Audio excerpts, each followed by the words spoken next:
Alors les premières photos sont en continuité directe avec le travail que je faisais la dernière fois pour mon travail photographique de photographie computationnelle. Là, mon idée était de créer un filtre qui permette d'avoir une sortie qui ressemble un peu à un médium froissé, du papier froissé, hein, pour se faire plus simplement.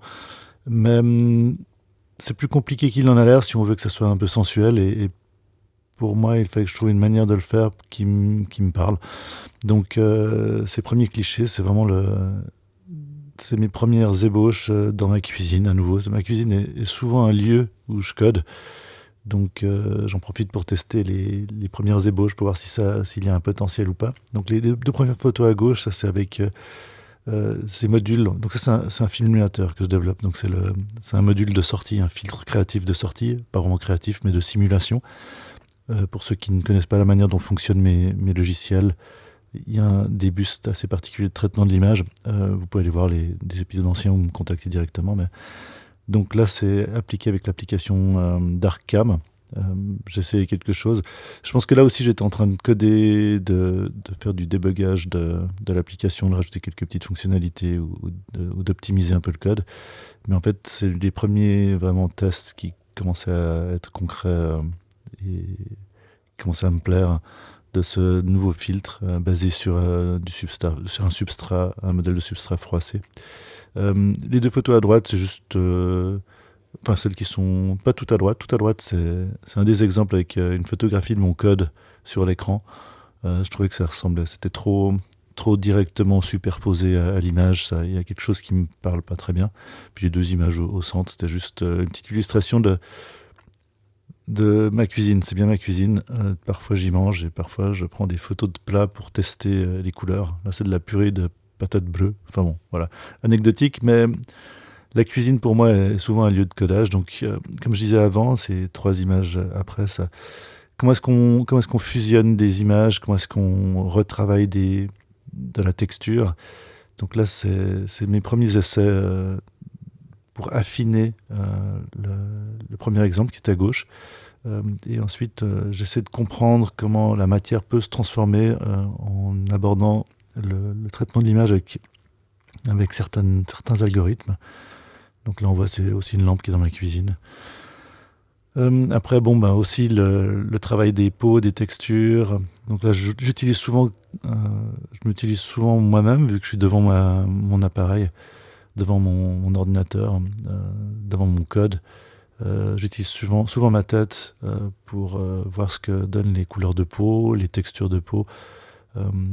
Voilà, 3 exemples. Au moment où je suis en train de vraiment essayer de coder cette intégration de ce modèle de papier froissé. Donc là, pas très convaincu de tout ça, mais il commence à y avoir quelque chose à mon goût. Et après, voilà, du travail avec une fois que quelque chose commence à apparaître de concret qui me parle, contrairement aux ensaturateurs, qui sont les filtres créatifs d'entrée, les filtres de sortie se doivent de fonctionner avec tous les ensaturateurs qui passent avant.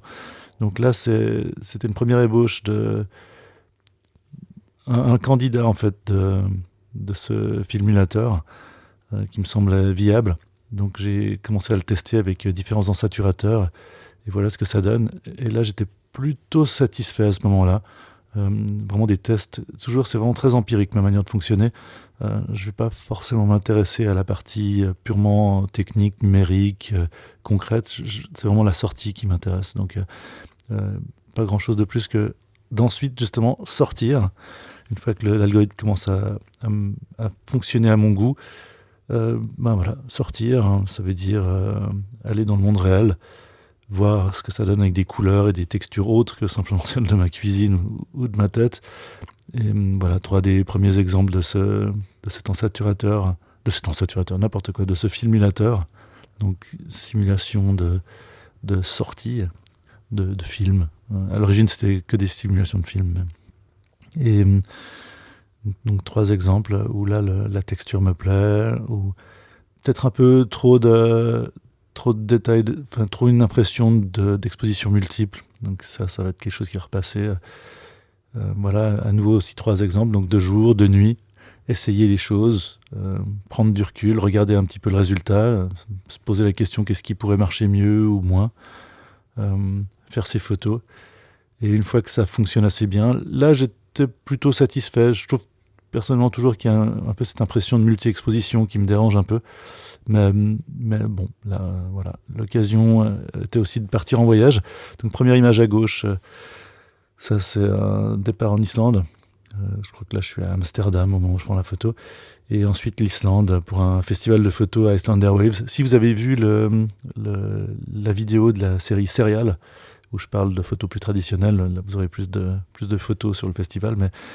Mais un festival comme ça de musique, c'est aussi l'occasion de tester ces ensaturateurs, ces filmulateurs. Donc là, plutôt que de continuer à tester ce nouveau filmulateur dont je parlais avant, que j'ai entre-temps distribué sur toutes les applications, il me semblait suffisamment avancé pour que je puisse le libérer. Là, j'ai profité de ce festival pour tester un petit peu en aléatoire tous mes filmulateurs. Donc là, surtout des photos de nuit, de concert, voir ce que ça donne dans un contexte un peu plus fermé. Donc là, par exemple, avant, c'était une photo qui était au Gaukurin, à Reykjavik. Là, c'est au Hooja. Et à nouveau, la possibilité de mettre en aléatoire mes algorithmes fait que je découvre en fait des autres manières de traiter l'image. Je vois aussi si ma manière d'aborder le traitement d'image fonctionne. À nouveau, toujours à mon goût, c'est très subjectif. Mais voilà, des résultats que je trouvais assez intéressants. Même chose là, à gauche, en se baladant. Alors, il n'y a pas beaucoup de photos là sur ce festival, mais j'ai extensivement testé. À nouveau, j'ai fait plus de photos traditionnelles de concerts en testant de l'équipement photographique. Mais ça, c'est l'autre vidéo qui était sortie un peu plus tôt. Là, on voit le cimetière de Reykjavik, par exemple, à gauche. Et à nouveau, le ciel pendant les vols de trajet. Voilà. Alors, mon bilan carbone n'est pas forcément bon au niveau des voyages. J'essaie de le compenser largement sur les autres points, mais voilà. À nouveau, une petite anecdote. Et ensuite, donc là, quand je vois des éléments graphiques aussi, des fois, c'est l'occasion de tester. Quand il y a des environnements d'images, en fait, des sujets qui sont un peu plus, comment dire, figés et systématisés, ça me permet de tester les algorithmes et de voir s'ils fonctionnent effectivement comme je le pensais. Alors je mets en mode aléatoire, je regarde ce que ça donne. Là. Alors là, par exemple, on le voit avec cette figure d'étoile. Et à nouveau ici, ben voilà, des éléments de tous les jours. Voilà, c'est à nouveau une manière aussi, là, à ce point-là, dans le mois, je suis un petit peu aussi en manque d'inspiration pour un nouveau ensaturateur ou filmulateur. Je ne sais pas très bien dans quelle direction aller. Là, je commence à avoir une idée, mais c'est en essayant. J'aime beaucoup le modèle aléatoire de ces applications que j'avais intégrées dans le logiciel. Ça me permet d'un coup d'avoir des idées, de me dire « Ah, mais j'aimerais bien que ça soit plus comme ci ou comme ça ». Et ensuite, une fois que je serai à nouveau attelé à coder quelque chose de nouveau, ça me permettra d'aller dans cette direction. L'image de gauche, là, avec ce mannequin en vitrine, ce mannequin tête, c'est le dernier filmulateur, là, donc en date, le Papyré, il s'appelle, je crois pas que je l'ai nommé jusque-là. En fait, là, je trouve que ça marche bien. Donc voilà, j'étais plutôt satisfait quand j'ai pris cette photo. Je me suis dit, ah tiens, c'est marrant, je ne m'attendais pas à ce que ce soit ce filmateur qui soit sélectionné, vu que c'était en aléatoire, mais j'aime bien le résultat. Donc là, je vais le laisser plutôt comme ça pour l'instant. À nouveau, revenir sur les classiques aussi, sur les filtres classiques. Des fois, certaines ambiances, c'est un peu ça le but aussi de mes applications, c'est de connaître les filtres que j'ai créés. Les algorithmes que j'ai créés. Et là, c'est au Canal 54, c'est un bar à Genève. Je trouvais que le DJ, c'est un DJ lyonnais qui venait mixer. Alors, c'est en tout début de soirée, l'ouverture du bar. C'est un bar à Genève, hein, donc recommandé. Le DJ là se prépare. Je trouvais que le Square, l'ensaturateur Square marcherait probablement bien, et ça a donné cette image à gauche. Et à droite, juste de mettre un filmulateur, je pense. Je ne sais pas exactement quel filmulateur j'avais utilisé, mais probablement un cadeau 200 qui réchauffe l'image, qui rajoute un petit peu de grain. Voilà, pour faire en 13 mm, faire cette photo de la salle. Et après, donc, expérimenter. Donc, tous ces algorithmes, à nouveau, je réitère la chose, c'est que, bien sûr, je les distribue dans les applications, mais je les utilise pour mon travail personnel, donc beaucoup d'expérimentation avec. Une fois que j'ai créé les outils, je les utilise. Et donc là, voilà, des paysages de Suisse de l'Ouest, fait probablement avec Digital Paula, que j'utilise pas mal ces temps, donc qui ne reformate pas la taille du capteur. Même chose ici, donc de la photo de nature. Et probablement, avec Digital Polar, en fait, c'est en aléatoire par défaut, mais c'est extrêmement rapide. C'est le nouveau moteur que j'ai malheureusement pas eu encore l'occasion d'intégrer dans les autres applications, qui est beaucoup plus rapide à la capture d'image.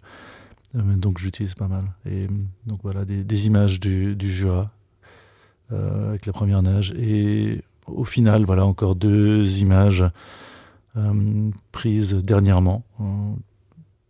Et tout ça pour dire aussi, donc mon travail photographique continue, mais c'est pas le propos direct de cette vidéo. Mais là, je n'ai toujours pas d'idée. Je crois que j'ai 1 ou 2 idées qui commencent à apparaître pour de nouveaux modules logiciels.